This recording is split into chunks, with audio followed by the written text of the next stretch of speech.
التقرير الميداني في الضفة المحتلة. صعد جيش العدو وأجهزة أمن السلطة مؤخرا حملتهما على محافظة طولكرم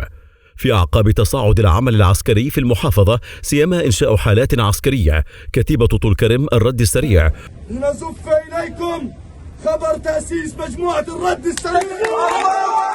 وتنفيذ عمليات إطلاق نار صوب العدو تخللها اعتقال عدد من النشطاء وتحييد آخرين من الانخراط في العمل العسكري.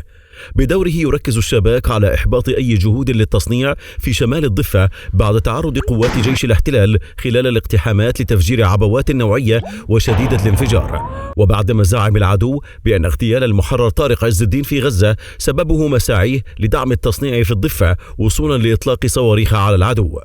وفي الوقت الذي تعمل أجهزة أمن السلطة على محاصرة مجموعات المقاومة، تبرز حالات الفلتان الأمني داخل هذه الأجهزة نفسها، سواء بسبب خلافات حادة بين ضباطها وعناصرها أو بسبب تهديدات ومشاكل مع جهات مدنية. وقد بلغت حدة هذه الحالات مؤخرا حد إحراق مركبات لضباط من مرتب جهاز المخابرات العامة، كما جرى الحديث عن حرق مركبات واعتداءات وتهديدات لضباط من جهازي المخابرات والأمن الوقائي في محافظة الخليل. على الرغم من زيادة العدو في الآونة الأخيرة وتيرة عملياته في الضفة الغربية، حيث نفذ العديد من العمليات الاغتيال ضد مقاومين في مخيمي عسكر وبلاطة، بالإضافة لعمليات اعتقال مكثفة، إلا أنه ثبت فشله في إحباط الفعل المقاوم الذي تصاعدت مفاعله بصورة واضحة عبر عمليات إطلاق النار التي استهدفت المستوطنات والطرق التي يسلكها المستوطنون.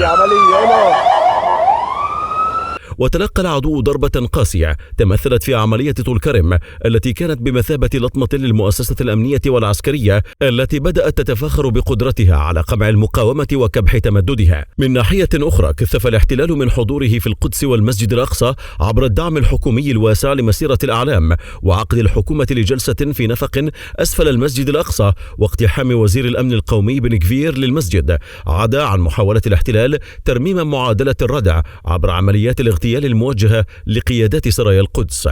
كما حاول نتنياهو تسخير هذه العوامل لكسب مزيد من الوقت لصالح تماسك حكومته باسترضاء الصهيونية الدينية وبالتعاون مع المؤسسة الأمنية والعسكرية، بما ينسجم مع محدداتها المتأثرة بالموقف الأمريكي بالحفاظ على مستوى معين من التصعيد. كما يواصل نتنياهو وحكومته توظيف اللحظة الراهنة نحو مزيد من الإجراءات في الضفة الغربية، والتي تخدم برنامج الصهيونية الدينية بتكثيف الاستيطان وتحقيق إنجازات متعلقة بذلك، كقرار قيادة المنطقة الوسطى في جيش العدو بالسماح للمستوطنين بالعودة لمستوطنة حومش المخلاة في شمال الضفة، وهي الخطوة التي تعتبر رمزا لبرنامج اليمين الاستيطاني في الضفة الغربية وتتعارض مع التفاهمات مع الإدارة الأمريكية. ويحاول نتنياهو دائما عبر ما سبق فرض الفصل بين ساحات الضفة الغربية وغزة والقدس برفع كلفة محاولات المقاومة الربط بين الساحات،